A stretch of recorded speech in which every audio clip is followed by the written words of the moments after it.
Hello friends, आप सबका स्वागत है आपके अपने YouTube channel career plan classes पे। और मैं आज आप सबका बहुत बहुत हार्दिक अभिनंदन करता हूं।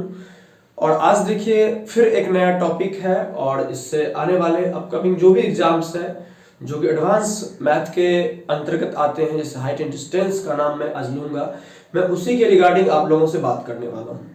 देखिए मेरा सीधा सा कंसेप्ट होता है कि कंसेप्ट ऐसा अपना बनाइए उसको बार बार याद नहीं करना पड़े।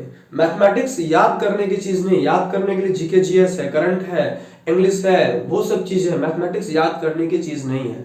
अगर उसमें आप ये फंडा अपनाते हैं कि उसको हम याद करके अपने अंडर में रखेंगे तो फिर वो आपको परेशान तो करेगी ही करेगी। इसलिए मैथ को याद ना रखें, ऐसा कंसेप्ट तैयार करें, वैसा कंसेप्ट जो मेरा नहीं आपका हो। और मेरी बात समझ में, जो कंसेप्ट आपके दिमाग में आ जाए वही कंसेप्ट आपको काम देगा, किसी दूसरे का कंसेप्ट आपको काम देने वाला नहीं है। तो अपना एक कंसेप्ट बनाए और जो भी कंसेप्ट आपको अच्छा लगे उस कंसेप्ट को उतारिए और उस कंसेप्ट से उस क्वेश्चन को बनाइए। तो मैं भी प्रयास करता हूं आपके साथ जो भी वीडियोस लेकर के आता हूं, जो भी मैथ का टॉपिक होता है, कोशिश करता हूं कि उसमें ऐसा कंसेप्ट रहे, कोई ट्रिक ना रहे, कोई याद करने की जरूरत आपको नहीं पड़े। हाँ, थोड़ा आसान रास्ता जरूर मैं बता देता हूँ कि ऐसे जाइए, लेकिन मैं हमेशा कहता आया हूं कि बेसिक ही आपके जीवन की नैया को पार लगा सकती है। ट्रिक के चक्कर में पड़ करके आप अपना समय भी बर्बाद करेंगे और आने वाले मौके उसको भी आप भुना नहीं पाएंगे। तो इसलिए मेरी एक बात को याद रखिएगा कि ट्रिक मतलब एग्जाम से बाय बाय। और अगर आप बेसिक पे फोकस किए हुए हैं, स्कोर तो अच्छा होगा ही होगा, साथ ही साथ वैसे क्वेश्चंस जो एवरेज से ऊपर होते हैं उसको भी एग्जाम में सॉल्व करके आएंगे।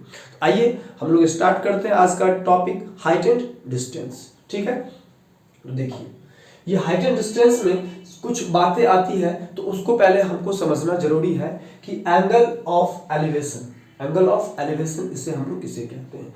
तो हिंदी में आप लोग सुने होंगे उन्नयन कोण। क्या सुने हैं? उन्नयन कोण सब सुने हैं। थोड़ा इस पे फोकस कीजिएगा।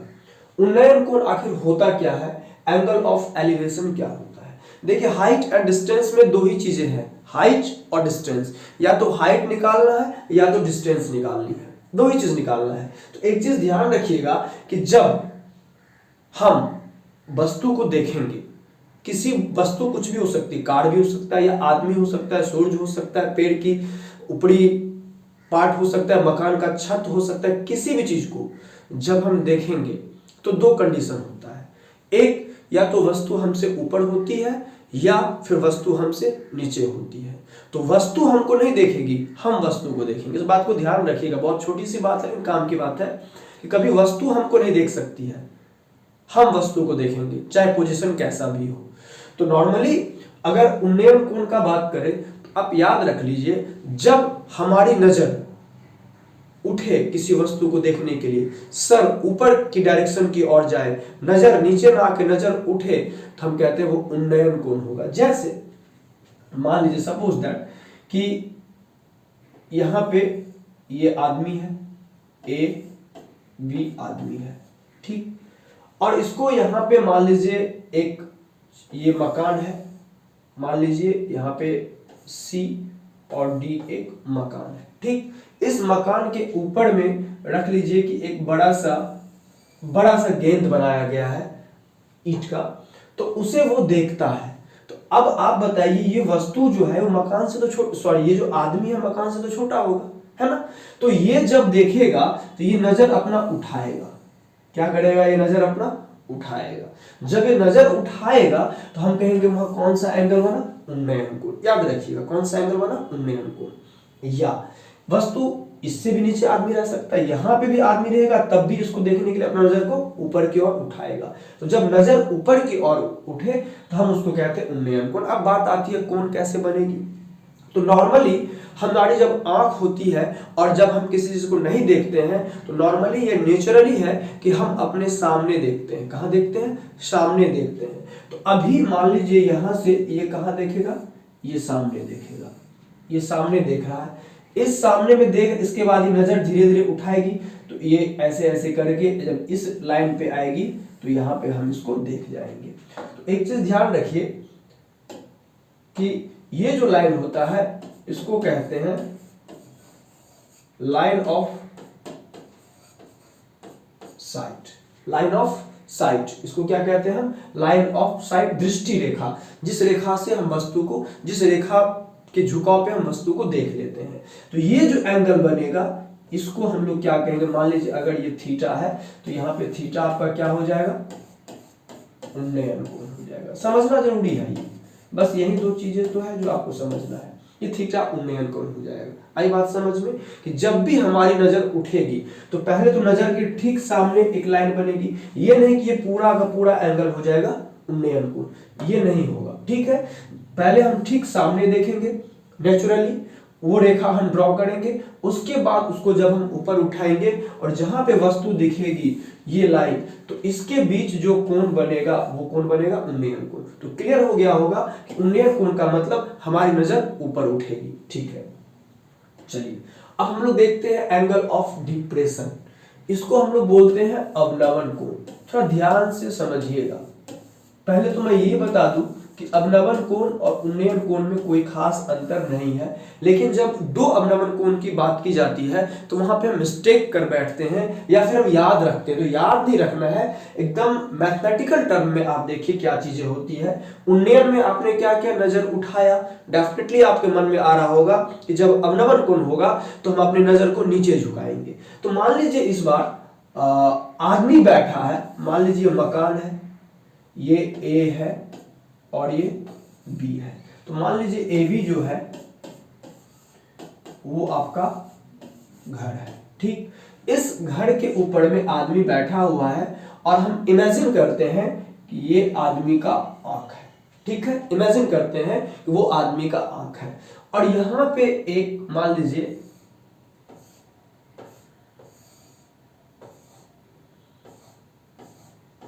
यहां पे एक कार आ रही है, तो उस कार को देखने के लिए आप बताइए वो नजर अपना ऊपर उठाएगा या झुकाएगा, वो नजर झुकाएगा। ध्यान से समझिएगा। तो पहले तो हम लाइन ड्रॉ करेंगे कि नेचुरली वो कहां देख रहा है, तो आप कहेंगे नेचुरली वो इधर देख रहा है, कोई दिक्कत। इसके बाद वो नजर झुकाएगा, डाउन करते करते मान लीजिए यहां पे आया, मान लीजिए यहां पे पहुंच गया। तो आपको पता होना चाहिए कि एंगल तो ये बना, क्योंकि ये लाइन ऑफ साइट है। तो नेचुरल लाइन और लाइन ऑफ साइट के बीच के ही कोण को हम उन्नयन या अवनमन कहेंगे। तो अभी नजर झुका रहा है कार को देखने के लिए, तो यहाँ पे कौन सा कोण बनेगा, अगर मैं बोल दूं ये थीटा, तो यहाँ पे थीटा हो जाएगा आपका अवनमन कोण, हो जाएगा अवनमन कोण हो जाएगा, कोई दिक्कत।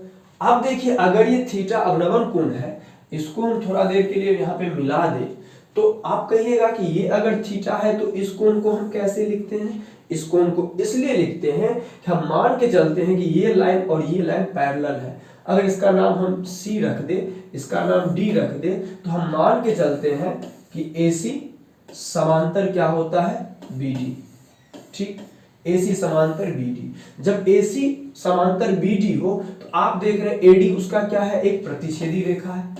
AD क्या है, एक प्रतिच्छेदी रेखा है कि नहीं है। और आप सबको पता होगा, because all of you are very intelligent now, क्योंकि आजकल कंपटीशन इतनी बढ़ गई है, ये छोटी छोटी बातें आपको पता होता है कि जब दो समांतर रेखा को एक प्रतिच्छेदी रेखा प्रतिच्छेद करे या स्पर्श करे तो उसके एकांतर अंतः कोण आपस में क्या होते हैं, बराबर होते हैं। तो आप कहेंगे सर ये भी थीटा, वेरी गुड, थीटा हो जाएगा। इसीलिए हम लिखते हैं ये थीटा तो ये थीटा। थोड़ा सा इमेजिन कीजिए, ये कार अपना पोजीशन बदल लेता है और ये कार यहां पे आ जाता है। अब बताइए क्या उसको ये कार दिखेगी, नहीं दिखेगी। अब क्या होगा कि उसको अपने नजर को और थोड़ा सा क्या करना पड़ेगा, अपनी नजर को क्या करना पड़ेगा और झुकाना पड़ेगा। तो इस बार जो ये लाइन ऑफ साइट है ये ना होकर के मान लीजिए ये लाइन ऑफ साइट हो गया, ठीक है। तो इस बार जो झुका हुआ ये वाला हो गया, ये वाला झुका हो गया। तो इस बार मान लीजिए ये अल्फा है ये एंगल, तो यहाँ पे अल्फा ये बनेगा क्योंकि इस बार एकांतर अंतः कोण ये हो जाएगा। तो ये अल्फा आपका क्या हो जाएगा, अवनमन कोण। एकदम बेसिक चीजें हैं। और ऐसे हम लोग कहते हैं कि उन्नयन अवनमन में अंतर, बिल्कुल अंतर नहीं, लेकिन जब दो कोण की बात करेगी तो अब बताइए अब आपको कह दिया जाए कि एक कार आ रही है और छत पे बैठा वस्तु जब उसको देख रहा है तो अवनमन कोण क्रमशः 60 और 30 होता है। आप कंफ्यूज कर जाएंगे कौन 60 कौन 30 होगा, लेकिन जब आप इस कंसेप्ट को याद रखेंगे तो आपको पता होगा कि वस्तु जितनी नजदीक आएगी एंगल आपका अवनमन कोण एंगल ऑफ डिप्रेशन उतना बड़ा होगा।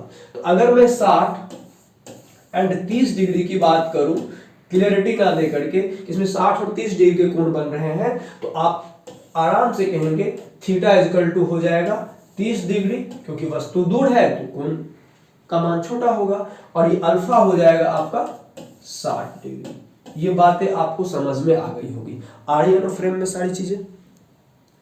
वेरी गुड, ये समझ में आ रही होगी।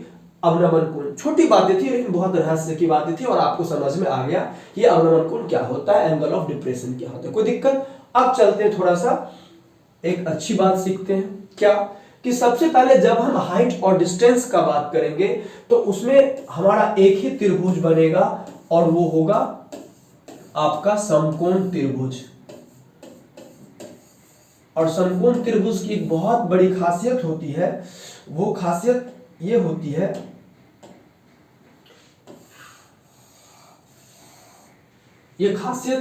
है कि उसका जो एक एंगल होता है वो कितना होता है, वो 90 डिग्री होता है। यानी ये 90 डिग्री का होना मस्ट है, ये 90 होना मस्ट है, नहीं होगा तो फिर दिक्कत है। तो अगर ये 90 होगा तो देखिए, अगर ये 90 होगा तो मान लीजिए ये दोनों कोण तो 90 से छोटा होगा ना। और हम त्रिकोणमितीय अनुपात जो पढ़े हैं 10th 9th में भी जो पढ़े हैं उसमें हम 0 डिग्री, 30 डिग्री, 45 डिग्री, 60 डिग्री और 90 डिग्री की बात करेंगे, है ना। 0 तो होगा नहीं, तो 0 हमारा कैंसिल। तो हो सकता है 45, 30, 60, क्योंकि 90 ऑलरेडी एक मौजूद रहेगा। तो मान लीजिए पहला ये होता है 45 और ये होगा 45, ठीक है। ये होगा 45, ये होगा, अगर एक कोण इसका 45 दे दिया गया तो दूसरा भी क्या होगा, 45 होगा। आपको पता होना चाहिए। तो ये भी 45, ये भी 45, ये 90 पहला। अब जब आता है 30 एंड 60 में, 30 एंड 60 में, तो यहां पे केस 1 क्या आता है देखिए। मान लीजिए ये समकोण त्रिभुज है, ठीक है, और ये आपका 90 डिग्री है। कोई दिक्कत? तो मान लीजिए ये अगर आपका 30 डिग्री है तो ये कितना होगा, 60 होगा या नहीं होगा? कोई दिक्कत? और अगर ये 60 है तो ये 30 होगा। यही तो दो बातें हो सकती, और तो कुछ नहीं होगा। तो इसको केस 2 कीजिए और इसको केस 1 कीजिए। कोई दिक्कत? कि अगर ये 30 होगा तो ये 60 होगा, ये 60 होगा तो ये 30 होगा, क्योंकि त्रिभुज के तीनों कोणों का योग कितना होता है, 180 होता है। तो एक चीज याद रखिएगा, और त्रिभुज का एक बहुत बड़ा अच्छा सा गुण है कि जो छोटा कोण होता है उसके सामने का मान जो होता है वो सबसे छोटा होता है, बड़ा कोण जो होता है उसके सामने का मान वैल्यू सबसे बड़ा होता है, लंबाई। इसलिए समकोण त्रिभुज में 90 डिग्री होता है, तो 90 डिग्री के सामने की भुजा को हम सबसे बड़ी भुजा कर्ण बोलते हैं, इसलिए बोलते हैं हाइपोटेनस कर्ण जो होती है वो सबसे बड़ी होती है, ठीक है। तो अब देखिए क्या होता है, जब हम 30 से 60 की ओर बढ़ेंगे तो इसका रेशियो होता है 1:√3।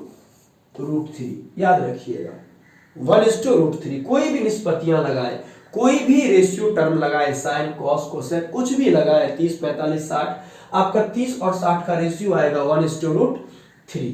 तो अगर 30 के सामने का मान 1 हो गया तो 60 के सामने का मान कितना होगा, √3। तो इस हिसाब से अगर आपको कर्ण बोल दिया जाए तो आप क्या कहेंगे, 2। ये बात क्लियर? हम कैसे यूज करने वाले हैं वो देखिए, ठीक है। ये हो गया। तो अगर हम ये बोल दे कि कोई एंगल 30 डिग्री है, मान लीजिए कोई एंगल 30 डिग्री है और उसका मान दे रखा है 8, एंगल 30 है, मान 8 पूछ दिया है, तो आपको पूछेगा कि ये डिस्टेंस कितना होगा। तो ये 1 बराबर 8 है, तो ये 60 डिग्री में क्या हो जाएगा आप ही बताइए, √3 से, क्योंकि √3 गुना होता है तो 8√3। कोई दिक्कत? अगर आपको पूछ दिया जाए कि पेड़ की लंबाई 5 मीटर है तो बताइए पेड़ से मतलब आदमी की दूरी कह दीजिए या कार की दूरी कुछ भी कह दीजिए, कितनी होगी, तो आप कहेंगे क्योंकि 1 का √3 गुना होता है तो आप कहेंगे 5√3। आई बात समझ में। अगर आपको ऐसा कह दिया जाए कि ये पतंग की डोरी की लंबाई 8 मीटर है, पतंग की डोरी की लंबाई 8 मीटर है, तो बताए कि पतंग आदमी से कितना ऊपर है, तो आप कहेंगे भाई 2 बराबर 8 है, क्योंकि एंगल आपका 30 होना चाहिए, तभी ये रूल अप्लाई करेंगे। एंगल अगर आपका 30 दे रखा है तो 2 बराबर क्या कर दिए 8, तो 1 बराबर क्या हो जाएगा 4, तो इसका मान निकल जाएगा 4। अगर ये दूरी मांगेगा तो भाई √3 निकालना है तो 4√3। आई बात समझ में, क्योंकि 1 निकाल लिए तो 1 का इतना होता है, कोई दिक्कत। नॉर्मली आप जानते हैं डायरेक्ट भी निकाल सकते हैं, 2 बराबर 8 है तो √3 बराबर, आपको पता है कितना से गुना करेंगे, तो आपको पता है इसको √3/2 से गुना करेंगे तो √3 होगा, तो इसको भी कर देंगे √3/2 से, 4 बार में कट गया 4√3, कोई दिक्कत। मैथमेटिकल टर्म आप लोगों को पता है। अब एक चीज, अगर हम अपोजिट आएंगे √3 से 1 में आएंगे तो क्या करना पड़ेगा, डिवाइड करना पड़ेगा। अगर मान लीजिए √3 का मान सपोज दैट 7 है तो 1 का मान आपको पता है √3 से क्या कर देंगे, डिवाइड कर देंगे, यानी 7/√3, कोई दिक्कत। आई बात समझ में। और जब हम हाइट एंड डिस्टेंस का आंसर लिखते हैं तो नीचे में रूट नहीं रखते हैं, इसलिए ऊपर नीचे रूट से गुना करेंगे तो 7√3/3 हो जाएगा। आ रही मेरी बात समझ में, ये चीजें हैं। अगर 45 देगा तो ये 100, तो ये भी 100, तो ये चीजें आप याद रखेंगे और बहुत बेसिक से इसको हम लोग अप्लाई करेंगे अपने आने वाले क्वेश्चन में। उम्मीद कर रहे हो कि आपको समझ में आ गया होगा, नहीं आए तो फिर से स्लो करके वीडियो को आप लोग देखें और इसी कंसेप्ट पे हम देखिए आज 10 क्वेश्चन देखने वाले हैं। और देखिए आपका पहला क्वेश्चन आपके सामने है और इसको थोड़ा सा आप लोग रोक करके खुद ट्राई करें। क्वेश्चन ये है कि दिन के एक निश्चित समय पर एक स्तंभ, स्तंभ मतलब समझते हैं मीनार कहे या स्तंभ कहे, तो मान लीजिए ये स्तंभ तथा इसकी परछाई, परछाई ऑब्वियसली इधर बनेगा, परछाई की ऊंचाई का अनुपात क्रमशः 1:√3 है। देखिए 1:√3 आपको पता चल गया होगा कि जब भी ये 1:√3 है आपके मन में आ रहा होगा ये 2 होगा, ये 30 होगा, ये 60 होगा, क्योंकि √3 वाली भुजा के सामने का कोण 60, 1 वाली भुजा के सामने का कोण 30 और जो 2 है उसके कर्म उसके सामने वाली भुजा का मान 90, ये तो 90 है। तो आपसे पूछ रहा है कि उस समय सूर्य का उन्नयन कोण क्या होगा। अगर आपको वो ट्रिक पता है तो बहुत आराम से बोल देंगे आप उन्नयन कोण क्या है यहाँ पे 30 डिग्री। अब नमन नहीं पूछ रहा है, उन्नयन कोण जब भी होगा नीचे लाई करेगा, याद रखिए ऊपर में नहीं करेगा, इस बात को भी फोकस करना है कि ऊपर में कभी नहीं होता है। उन्नयन अवनमन दोनों नीचे रहेगा, दोनों कहाँ रहेगा, नीचे रहेगा, ऊपर में कोई कोण आपका आंसर नहीं हो सकता है। तो आपका बोल उन्नयन कोण, उन्नयन भी नीचे बनता है, अवनमन बोलेगा अवनमन भी नीचे बनता है। तो आपका पूछेगा ये उन्नयन कोण कितना है, तो आप बिना क्वेश्चन को बनाए कुछ टेन साइन का फॉर्मूला यूज किए आप बोल देंगे 30 डिग्री। कितना आसान है, समझ गए। चलिए अगला क्वेश्चन देखा जाए कि एक मीनार की ऊंचाई जो है वो 100√3 मीटर है। इस मीनार की 5 से 100 मीटर दूरी पर स्थित बिंदु से इसकी चोटी का उन्नयन कोण कितना है। देखिए सिंपल सा, मीनार की ऊंचाई कितना है 100√3, आपको दिमाग में आ रहा होगा अच्छा ये कितना है, आप प्रैक्टिस करेंगे तो ये भी नहीं करना पड़ेगा, 100√3 मीटर है। इस मीनार की पाद यानी ये हुआ, पाद से 100 मीटर की दूरी पर एक स्थित बिंदु, ये कितना है 100 मीटर की दूरी पर स्थित एक बिंदु का उन्नयन कोण कितना है। यानी फिर देखिए आपसे ये पूछ रहा है, आप इसमें इतना फॉर्मूला लगाएंगे नहीं, देखिए इसको हम कैंसिल कर दिए, √3:1। अब आपके दिमाग में आ रहा √3 के सामने का कोण क्या होगा 60, इसके सामने का कोण 30 और ये तो 90 फिक्स है। हमको मान क्या रहा है उन्नयन कोण, और आपको हम बार बार बताए हैं ऐसा मत कि 30 चिपका दीजिएगा, नहीं, जब भी बनेगा अवनमन भी उन्नयन हो जाता है, अवनमन भी आपका उन्नयन बन जाता है। कैसे हम बता चुके हैं। तो आप बताइए √3 के सामने का एंगल क्या है 60, आप लगा देंगे 60 डिग्री। देखिए कितनी आसानी से क्वेश्चन बन रहे हैं। ऐसे क्वेश्चन आपको एग्जाम में मिलते हैं, मिलेंगे, आप बिना पेन का विदिन अ सेकेंड 100% आंसर दे सकते हैं। आपको टेन कॉस साइन का ये सब याद भी नहीं रखना पड़ेगा। अब देखिए एक पतंग की डोर 100 मीटर लंबी है। देखिए अब कुछ बातें समझनी भी होती है। पतंग कभी आप ऐसे उड़ाते हैं क्या? नहीं, पतंग सामने होता है और रस्सी भी हमारा सामने हाइपोटेनस के तरह फैला, ये लंबाई रहती है उसकी, सीधी नहीं रहती है एकदम सीधी, एकदम ऐसे नहीं रहती, वो ऐसे रहती है ना। तो मान लीजिए पतंग की डोर कितनी है? 100 मीटर लंबी है। ध्यान से देखिए, 100 मीटर लंबी है, यह 36 तल से 60 डिग्री का कोण बनाती है। तो भाई तो जब ये कोण बनाएगा तो यहाँ पे तो एक रेखा चाहिए, तो ये कितना का बनाता है? 60 डिग्री का। देखिए आपको हम समझा रहे हैं, याद कुछ नहीं करना पड़ेगा। भूतल से पतंग की ऊंचाई कितनी है, आपको ये मांग रहा है। भूतल से पतंग की ऊंचाई कितनी है? अब देखिए पतंग की डोर कितनी है? 100 मीटर लंबी है। सॉरी, ये कितनी है? 100 मीटर लंबी है ना। दिमाग से देखिए, और आपको पूछ रहा है भूतल से पतंग की ऊंचाई, यानी ये ए भी मांग रहा है आपसे। आपको पता है 60 डिग्री का रेशियो क्या होता है? √3। फिर इसका क्या हो जाता है? 1, और इसका क्या हो जाता है? 2। तो आपको 2 बराबर कितना दे रखा है? 100। तो 1 बराबर कितना होगा बताइए? 50। 1 बराबर कितना होगा? 50। कोई दिक्कत? आपसे पूछ रहा है इसकी लंबाई, तो ये कितना है? दिमाग लग रहा होगा आपका, √3 है। तो 1 बराबर 50 है, तो √3 बराबर कितना बोलेंगे आप? 50 √3। वाह भैया, कमाल हो गया। ये तो कितना आसानी से ये क्वेश्चन हमारा सॉल्व हो रहा है। अभी 100% कुछ याद भी नहीं रखना पड़ रहा है कि tan 60 का मान होगा, cos 60 sin 60 क्या होगा नहीं होगा, दिस दैट ढिमका हमको नहीं पता है, छोड़ते जा रहे हैं।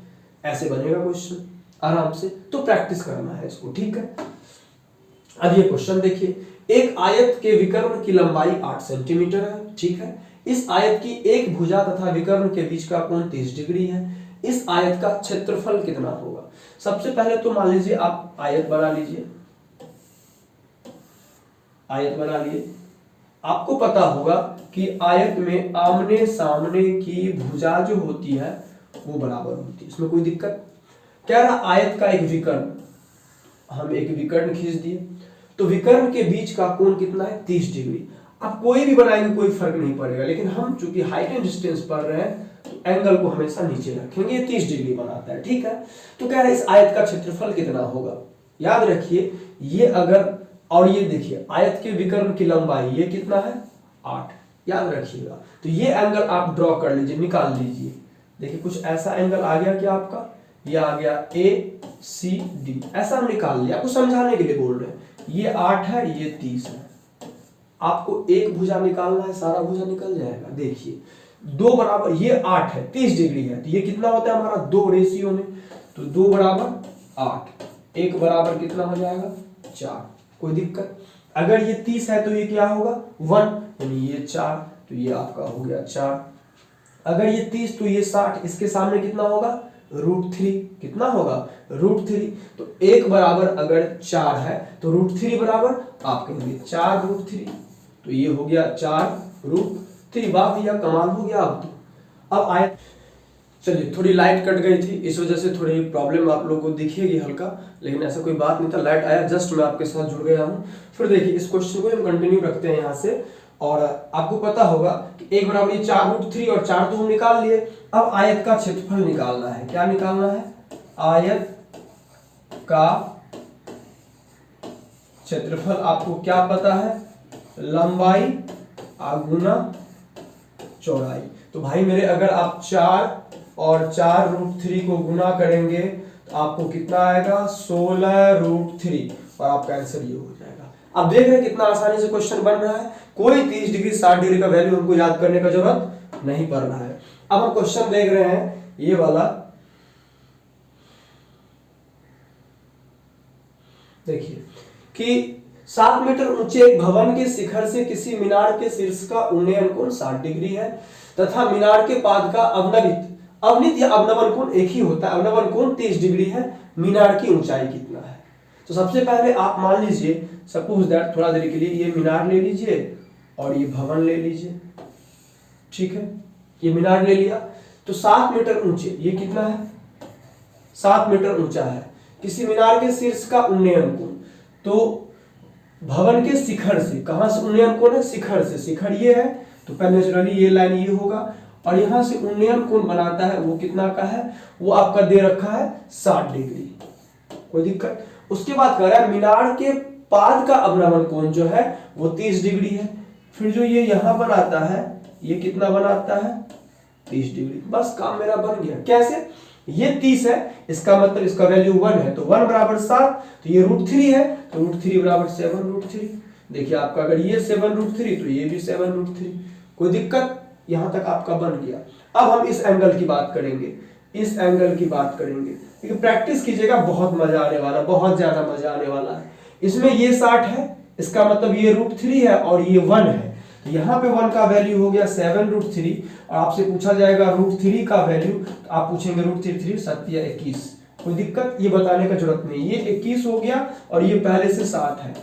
यही तो मीनार की ऊंचाई है, जोड़ दीजिए आप 28 मीटर। मजा आ रहा है ना? बिल्कुल मजा आ रहा है, आना भी चाहिए। क्वेश्चन ये देखिए, ये क्वेश्चन देखिए आप लोग, कह रहा है कि सूर्य का उन्नतांश या कहिए उन्नयन कोण 45 डिग्री से 30 डिग्री हो जाने पर एक ऊर्ध्वाधर खड़े खंभ की परछाई में 10 मीटर की वृद्धि हो जाती है।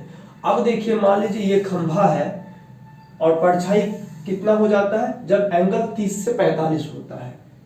30 से कितना होता है 45, यानी सॉरी 45 से 30 हो जाता है।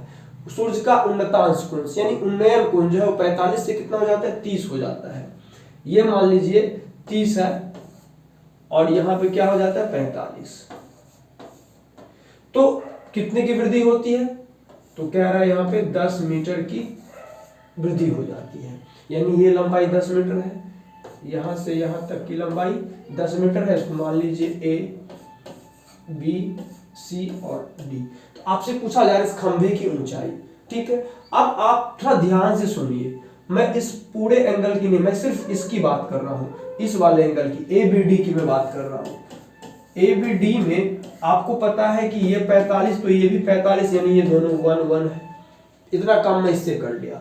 अब अगर 30 की बात करूंगा, 30 का ये मान 1 होगा, लेकिन ये कितना होगा √3, तो √3 में ये 1 है तो ये कितना है √3 - 1 है। कोई दिक्कत? यही तो करना है, अनुपातिक रेशियो का मान निकालना है। और दे रखा है 10 मीटर, तो आपको किसका मान निकालना है? वो देख, खंभे की ऊंचाई कितनी है 1 है, तो 1 करने के लिए हमको 10 बटे √3 - 1 करना पड़ेगा। हम क्या बोले थे, रूट हटाना है, तो √3 + 1 और √3 + 1। तो आप करेंगे इसको सॉल्व, ये हो जाएगा 10 √3 + 1 अपॉन A² - B²। 3 में से 1 गया 2, 2 से कट गया 5, यानी 5 √3 + 1। कुछ याद नहीं करना है, कुछ याद नहीं करना है, बिल्कुल आसानी से क्वेश्चन आपका सॉल्व हो जाएगा। क्वेश्चन नंबर ये देखते हैं, देखिए कि 1.5 मीटर ऊंचा एक व्यक्ति एक मीनार से 28.5 मीटर की दूरी पर सीधा खड़ा है। तो आप बताइए, ये एक मीनार हो गया और यहाँ पे एक व्यक्ति हो गया, ठीक है।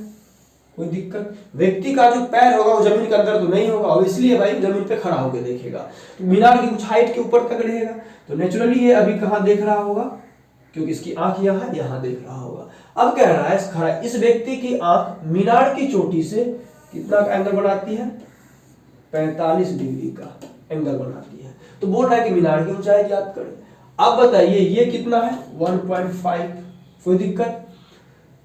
ये कितना है 28.5, कितना आसानी से बन जाएगा। ये 45, माय गुडनेस, ये भी 1 ये भी 1, तो अगर ये 28.5, क्योंकि ये है तो ये सेम होगा, तो ये भी आपका कितना हो जाएगा 28.5। ये पहले से दे रखा है 1.5, जोड़ दीजिए भाई मेरे, वाह वाह वाह, मजा आ गया। 29 31 देख रहे हैं। इसको जब आप 10 कॉस पे जाएंगे, समय भी रहेगा, याद भी करना पड़ेगा, और गलती होने के चांसेस आपका बढ़ जाएगा। कितना मजा से बना लिया 30 मीटर फटाक से, with in a second. Solve करके देखिएगा, मजा आएगा। अब ये क्वेश्चन देखिए,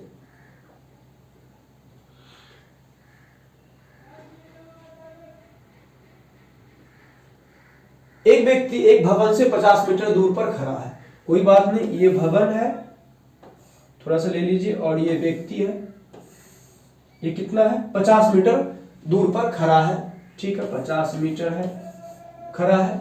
वह झंडे की चोटी तथा पात से क्रमशः 60 डिग्री तथा 45 डिग्री का कोण बनाता है, ठीक है। इस झंडे की लंबाई, मान लीजिए झंडा यहीं पर टिका हुआ है, तो अभी नेचुरली कहाँ देख रहा होगा, यहाँ देख रहा होगा। तो कह रहा होगा भवन पर लगे झंडे की चोटी तथा पाद से क्रमशः 60 तथा 45 का कोण बनाता है। तो झंडे की चोटी से कितना बनाता है, कितना बना रहा है, 60 डिग्री। और कह रहा है कि पाद से क्रमशः कितना का बना रहा है, 45 डिग्री। कभी कोण ऊपर नीचे दिखाएगा 45 डिग्री। तो आपसे पूछ रहा है इस झंडे की लंबाई कितनी है, इसकी लंबाई कितनी है। तो हमें तो ना ये पता है ना ये पता है, लेकिन एक बात पता है कि जब ये 45 तो जो ये होगा वो वही होगा, आप कह देंगे 50 मीटर। क्या कोई दिक्कत इसमें, जो ये होगा वही वो होगा, आप कह देंगे ये 50 है वो भी 50। अगर ये 50 तो ये भी 50, कोई दिक्कत। तो अब आपको ये निकालना है ना। तो 60 के सामने का वैल्यू कितना होता है, √3। तो अगर ये 50 है तो √3 बराबर क्या होगा, आपको पता होगा, बताइए क्या होगा फटाक से। अगर मान लीजिए कि 1 बराबर 50 है, ये तो 60 है तो 30 ये है, 30 के सामने का अनुपातिक मान 1, तो 1 बराबर 50 तो √3 बराबर 50√3, यानी इसकी लंबाई निकल गई 50√3। ये आप निकाल चुके हैं 50, दोनों को जोड़ दीजिए, 50 + 50√3, 50 कॉमन ले लीजिए, आपका वैल्यू आ जाएगा √3 + 1, यहाँ पे प्लस होगा, आपका आंसर डी हो जाएगा। एकदम चुटकी में सवाल बन रहा है ना। आपसे भी बनेगा, बस थोड़ा सा धैर्य रखें, और धैर्य रखने वाले इंसान बहुत सफल होते हैं। देखिए जैसे यूक्रेन आज अगर अपना धैर्य तोड़ देगा तो जिस तरह का शर्त, मैं नहीं कह रहा हूं, मैं किसी का पक्ष नहीं ले रहा हूं, लेकिन हाँ एक बात है कि जो चीज रसिया कर रहा है वो तो सही नहीं है। हाँ आप अपने सुरक्षा कारणों से अपने आप को मजबूत और सुरक्षित रखिए, लेकिन किसी देश पर आप अपना रूल, अपना संविधान थोपिएगा तो फिर ये लोकतंत्र की जो कहानी हम पढ़ते आए हैं वो समाप्त हो जाएगी। ठीक है, अब देखिए ये क्वेश्चन है, हवा के झोंके से एक पेड़ का ऊपरी भाग टूटकर 15 मीटर की दूरी पर 30 डिग्री के कोण पर पृथ्वी को छूता है। बहुत बढ़िया बात है भैया, ये पेड़ है, ठीक है, ये ऊपरी भाग इसका टूट गया। मान लीजिए हम यहां से टूट गया तो ये क्या गया, यहां से झुक गया। अब टूटेगा तो यहां से थोड़ी झुकेगा, यहां से झुकेगा, यहां से झुक गया और झुक के जो पृथ्वी को छुआ तो उसके बीच की दूरी कितनी है, 15 मीटर है, यही ना है। और कितना का कोण बनाती है, आप देख रहे हैं 30 डिग्री, आप एकदम लगा दीजिए, ऊपर में तो सोचना ही नहीं है, 30 डिग्री का कोण बनाती है। पेड़ की कुल ऊंचाई कितनी थी, मतलब ये जो भाग टूटा है और ये, तो आप एक चीज कहिए, ये भाग जो टूटा है वही ना ये भाग है जो यहाँ आया है, यानी आपसे ये भाग भी मांग रहा है और ये भाग भी मांग रहा है। तो आप बताइए 30 के सामने का कितना होता है मान 1 और इसके सामने का √3, तो √3 बराबर आपका कितना दे रखा है 15, तो 1 बराबर कितना हो जाएगा 15√3। कोई दिक्कत, ये आपका मान हो गया 15√3, कितना यहाँ से यहाँ तक का। ये आपको पता है कितना होता है 2, कितना होता है, अगर 1√3 रहे तो ये 2 ही होगा, इसमें कोई गुंजाइश नहीं है। तो आप बताइए अगर 1 बराबर 15√3 तो क्या 2 बराबर क्या हो जाएगा 15 दूना 30√3 हो जाएगा या नहीं हो जाएगा, हो जाएगा, यही सीधा हो जाएगा। अब 30√3 अब प्लस 15√3, आप क्या कह सकते हैं 30 और 15 45√3 हो जाएगा या नहीं हो जाएगा। अब देखिए 45√3 तो यहाँ पे है नहीं, कहीं पे दिख रहा है क्या 45√3,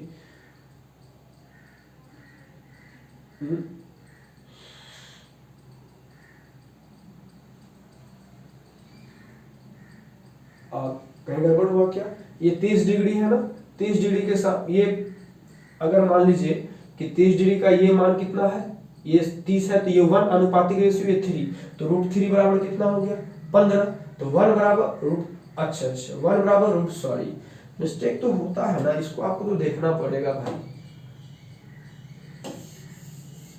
इसको तो देखना पड़ेगा, नहीं देखेंगे आप गलती कर बैठेंगे, और जब गलती करेंगे सजा आपके अलावा कोई नहीं भुगतेगा, इतना आप याद रखिए इस बात को। देखिए √3 बराबर 15, 1 का मान निकालना है, √3 से हम भागा देंगे, तो वह भागा देंगे तब जाके हो जाएगा 1, तो ये 1 देने के लिए भागा यानी 15/√3। आप किसी से पूछिएगा √3 से इसको डिवाइड करेंगे तो ये हो जाएगा 5√3। क्यों? ये √3 करेंगे परिमेयकरण, ऊपर में भी √3, नीचे 3, 3 5 15, 5√3, ये कितना आ गया 5√3। एक बराबर अगर 5√3 तो दो बराबर कितना हो जाएगा, फटाक से बोल दीजिए, 2 5 10√3 है ना। इसका अनुपातिक मान 2, यही पेड़ की टूटा हुआ भाग है, दोनों को जोड़ दीजिए 10 5 15√3। देखिए एकदम सेकंड में क्वेश्चन बन रहा है। चलिए अगला क्वेश्चन देखते हैं। और ये आपका अंतिम क्वेश्चन आज का। मजा आया ना, एकदम मजा आ रहा होगा। ऐसे ही कंसेप्ट लेकर के हम आपके सामने आएंगे, बस आप हमारे साथ बने रहिए। और हम तो बने हुए हैं, है ना, इतना खर्चा करके भाग थोड़ी जाएंगे। चलिए क्वेश्चन है, एक प्रकाश स्तंभ, प्रकाश स्तंभ को अंग्रेजी में कहते हैं लाइट हाउस। ठीक है, लाइट हाउस से पूर्व की ओर यानी उस तरफ दो जहाजों के अवनमन कोण, देखिए आगे कंसेप्ट जो हम आपको बताए थे, दो जहाजों के अवनमन कोण क्रमशः 45 और 30 है। आप कंफ्यूज होंगे कौन 45 कौन 30 होगा, नहीं होना है। क्यों?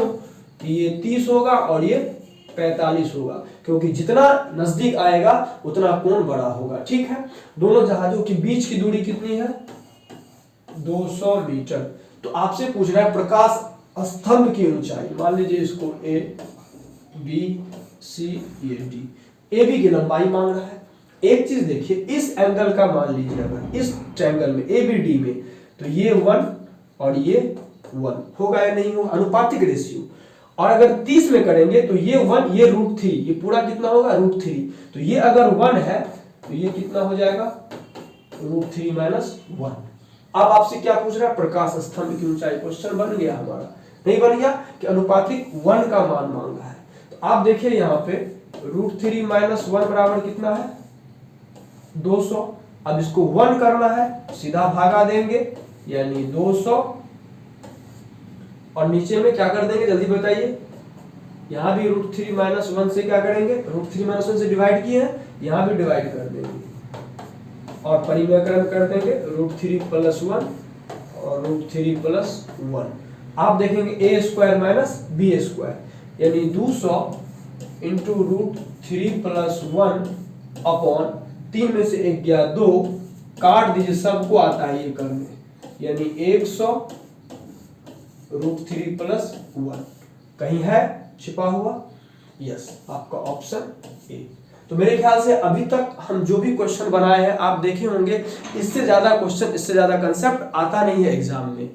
आएगा तो भी इसी पे हम लोग बना लेंगे, क्योंकि हाइट और डिस्टेंस ही निकालना है। और एक चीज है कॉन्फिडेंस, वो आप अपने ऊपर बनाए रखें। अगर कॉन्फिडेंस आपका कम हो गया, आप याद रखिए, आता हुआ सवाल, आता हुआ चीज आप एग्जाम में गलत करके या तो आएंगे या फिर उसको कह देंगे मेरे बस की बात नहीं, छोड़ करके आ जाएंगे। ठीक है, तो आपकी एग्जाम होने वाली है। यूट्यूब पे यूक्रेन और रसिया कम सर्च करें, क्योंकि हमारी अभी जी मीडिया की अगर बात करें हमारे देश की मीडिया की, तो जितनी उछल कूद यूक्रेन और रसिया में नहीं हो रही, उतनी उछल कूद हमारे इंडिया में हो रही है। ऐसा ऐसा आपका थंबनेल लेकर के आता है यूट्यूब वाले टीचरों की तरह कि आपको क्लिक करने से मतलब आप खुद को रोक नहीं पाते हैं, इसलिए वहां पे ध्यान कम दें। अगर आपके यूट्यूब पे सर्च इंजन अधिकतर क्लासेज आती है आपके एग्जाम से related, then you are going on right way. अगर इसके अलावा कुछ आता है then you are going on wrong way. So please try to make you a good learner. आप कोशिश कीजिए कि आप अच्छा सीखने वाले हो, क्या जो आपका फ्यूचर है, जो आपका फ्यूचर है। ठीक है, भविष्य। तो भविष्य को ध्यान में रखते हुए आप पढ़ें, क्योंकि एग्जाम बहुत सारी आने वाली है, अब बहुत फॉर्म निकल चुकी है। मन से पढ़े। 2022 में ये जो लफड़ा है ना बेरोजगारी वाली, उसको आप लोग खत्म कर ले। और आप लोग समझदार भी हैं, क्योंकि हर किसी को नौकरी नहीं मिल सकती। उम्मीद करेंगे सेशन अच्छा लगा होगा, एक लाइक जरूर कीजिएगा। Thank you, bye bye.